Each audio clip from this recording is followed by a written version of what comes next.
आज की इस क्लास में मैं आपको बताऊंगा कुछ नॉमेरिकल फैक्टर एडिशन से रिलेटेड, कुछ नॉमेरिकल एससी वर्मा के और कुछ नॉमेरिकल जो है एम करीम से बताऊंगा। तो एम करीम और एससी वर्मा का हम लोग नॉमेरिकल देखते हैं। एससी वर्मा का फर्स्ट नॉमेरिकल जो है, फर्स्ट नॉमेरिकल है, इसमें कह रहा है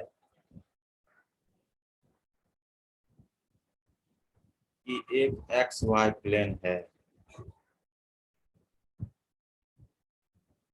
X X dash Y Y dash. कह रहा है कि ए वेक्टर जो है वो एक्स एक्सिस के साथ 20 डिग्री का कोण बना रहा है और बी वेक्टर जो है वो एक्स एक्सिस के साथ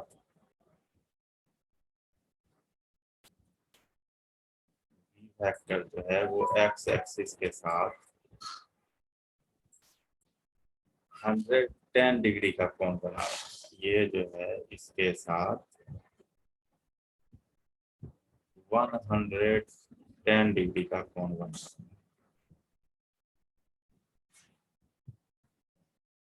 110 डिग्री का कोण बना रहा है। ये ए वेक्टर है और ये बी वेक्टर है। ए वेक्टर और बी वेक्टर का मैग्नीट्यूड हमको दिया हुआ है। ए वेक्टर का मैग्नीट्यूड दिया है 3 यूनिट और बी वेक्टर का मैग्नीट्यूड दिया हुआ है 4 यूनिट। और पूछ रहा है कि रिजल्टेंट वेक्टर का मैग्नीट्यूड क्या होगा। रिजल्टेंट वेक्टर के लिए हम लोग फॉर्मूला जानते हैं, आर इक्वल टू होता है, आर वेक्टर बराबर होता है A square plus B square plus 2ab cos theta under root. ये हम लोग रिजल्टेंट वेक्टर का फॉर्मूला जानते हैं। तो इसमें हमारे पास जो है सवाल से ए और बी का वैल्यू दिया हुआ है, लेकिन थीटा नहीं पता है। तो थीटा निकालने का सबसे अच्छा तरीका हम बताए थे कि दोनों वेक्टर का टेल जोड़ दीजिए। तो ये वेक्टर जो है ये ए वेक्टर है और ये बी वेक्टर है। इस दोनों का टेल एक जगह ही है। ये एंगल 20 डिग्री है एक्स एक्सिस से और ये 110 डिग्री 110 डिग्री है। तो इस दोनों वेक्टर के बीच का कोण कितना हो जाएगा, वो 110 डिग्री या -20 डिग्री इक्वल टू 90 डिग्री, यानी कि थीटा का वैल्यू मेरे पास आ गया 90 डिग्री। तो अब यहाँ पर मान रख दीजिए आप सबका, तो ये हो जाएगा 3 का होल स्क्वायर प्लस 4 का whole square plus 2 into 3 into 4 into cos 90 degree under root. ये हो जाएगा 3 तिया 9, 4 चौके 16, 4 तिया 12 दूना 24, cos 90 का मान हो गया 0। तो ये हो जाएगा 16 9 25 और ये हो जाएगा 0। तो ये हो जाएगा अंडर रूट 25। तो आ गया 5 यूनिट। तो इस तरह से हम लोग इजीली निकाल सकते हैं, लेकिन थीटा का वैल्यू अगर आप ढंग से निकालिएगा तो सवाल में कोई दम नहीं है। उसी तरह से एचसी वर्मा का दूसरा नंबर प्रॉब्लम है। इसमें भी हम लोग एक्स वाई प्लेन पे ही बात करेंगे। ये एक्स वाई प्लेन है, ये एक्स हो गया, ये एक्स डैश हो गया, ये वाई हो गया और ये वाई डैश हो गया। इसमें भी जो है दो वेक्टर है, ए वेक्टर है और दूसरा बी वेक्टर है और दोनों का मैग्नीट्यूड सेम है। ए वेक्टर का भी मैग्नीट्यूड 10 यूनिट है और बी वेक्टर का भी मैग्नीट्यूड 10 यूनिट है। ए वेक्टर जो है वो एक्स एक्सिस के साथ 30 डिग्री का कोण बना रहा है, ए वेक्टर। और बी वेक्टर जो है वो एक्स एक्सिस के साथ 60 डिग्री का कोण बना रहा है। तो इसमें भी रिजल्टेंट पूछ रहा है। तो रिजल्टेंट के लिए हम लोग फॉर्मूला जानते हैं, R equal to A square plus B square plus 2ab cos theta under root. तो यहाँ भी ए और बी का वैल्यू पता है लेकिन थीटा नहीं है पता, तो थीटा निकाल सकते हैं हम लोग।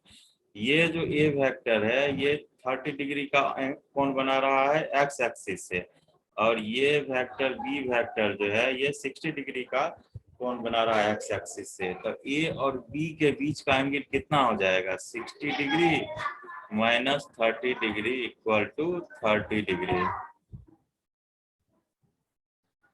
तब यहाँ पर हम लोग लिख सकते हैं 10 का होल स्क्वायर प्लस 10 का whole square plus 2 multiply 10 plus 10 cos 30 degree. cos का मान हो गया 30 डिग्री।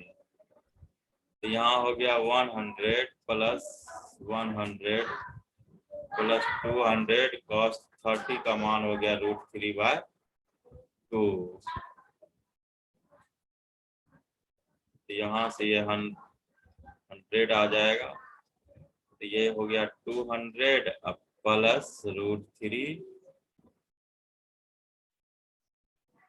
इंटू 100।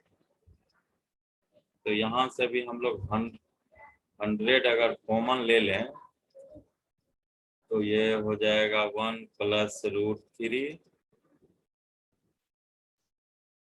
और इसका तो हो गया 10 रूट, और ये हो जाएगा 1 प्लस 1.732 यानी कि ये हो जाएगा 10√2.7।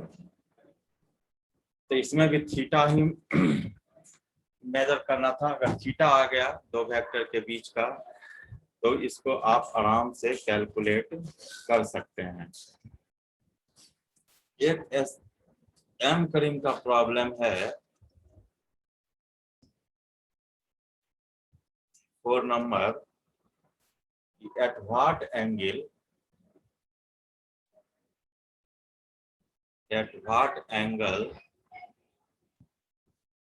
3 forces of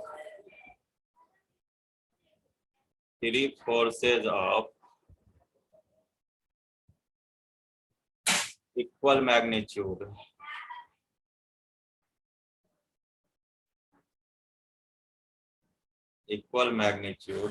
may act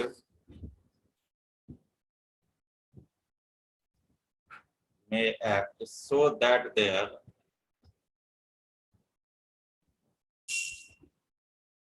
resultant is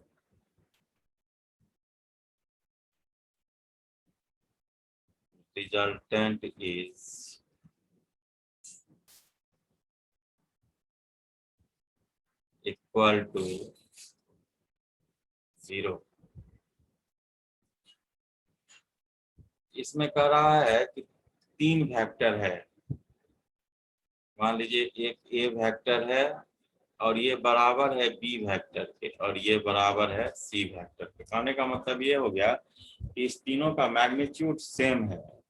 तो सवाल कर रहा है कि कितना डिग्री के एंगल पर इस तीनों वेक्टर को रखेंगे कि रिजल्टेंट जो है वो इस तीनों का 0 आएगा।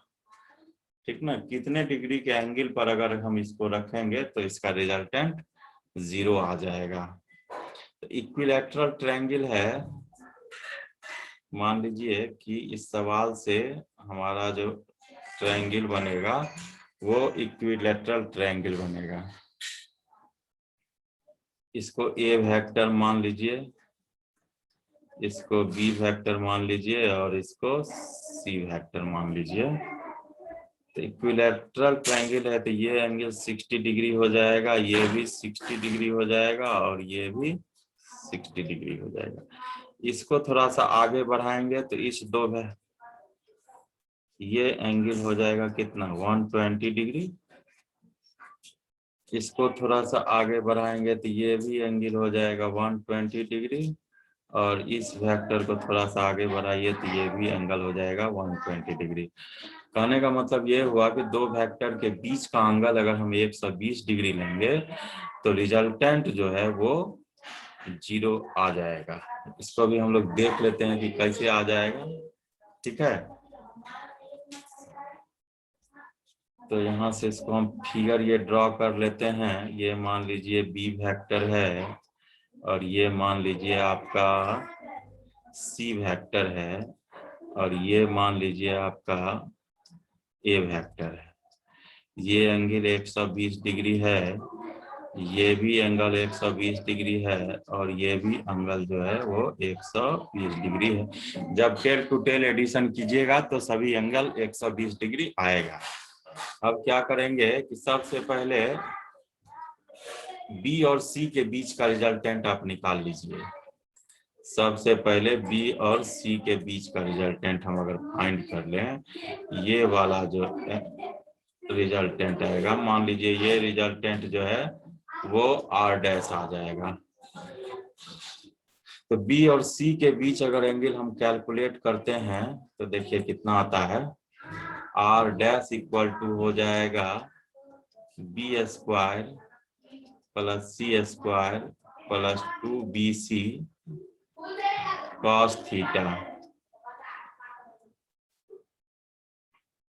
तो यहाँ पर हो जाएगा बी स्क्वायर और सी के लिए भी हम लोग क्या लिखेंगे, बी ही लिखेंगे, B square plus 2 into B cos 120 degree. तो ये हो जाएगा हमारा 2b square plus 2b square और कॉस 180 का मान -1/2, यहाँ से 2 और 2 कैंसिल हो जाएगा। तो ये आ जाएगा 2b square minus B square. तो ये आ गया मेरा b, यानी कि r डैश जो है वो मेरा आ गया b वेक्टर। तो अब देखिए एक तो हमारा ये वेक्टर हो गया r डैश वेक्टर और एक हमारा इधर हो गया a वेक्टर। हाँ, एक ये इधर हमारा हो गया a वेक्टर और r डैश वेक्टर भी क्या है, b वेक्टर के बराबर है। तो ये जो हमारा एंगल हो जाएगा यहाँ पर 180 डिग्री हो जाएगा। तब फाइनल रिजल्टेंट आप निकाल सकते हैं यहाँ से। ये हो जाएगा ए स्क्वायर जोड़ बी स्क्वायर जोड़ 2ab cos theta under root. तो ए स्क्वायर, बी के जगह भी हम ए लिख सकते हैं क्या कि मैग्नीट्यूड सबका सेम है। और ये भी हो जाएगा 2a इंटू ए कॉस 180 डिग्री। तो ये हो गया आपका 2a स्क्वायर और ये भी हो गया आपका 2a स्क्वायर और कॉस 180 डिग्री का मान -1 होता है। तो यहाँ से हो जाएगा फिर 2a स्क्वायर और ये भी माइनस हो जाएगा 2a स्क्वायर। तो ये हो जाएगा 0, यानी कि रिजल्टेंट 0। कहने का मतलब ये हुआ कि तीनों वेक्टर को अगर 120 डिग्री के एंगल पे रखेंगे, तीनों वेक्टर के बीच अगर अलग अलग 120 डिग्री का एंगल हो, तब रिजल्टेंट क्या हो जाएगा, 0 हो जाएगा। तो ये कुछ 3 महत्वपूर्ण न्यूमेरिकल्स थे। और भी अच्छा हम न्यूमेरिकल्स लेके आएंगे आप लोगों के पास। आप लोग जो हमारे चैनल को सब्सक्राइब कीजिए, लाइक कीजिए, शेयर कीजिए, ताकि और बच्चे हमारे लाभान्वित हो। ठीक है, ओके, थैंक यू।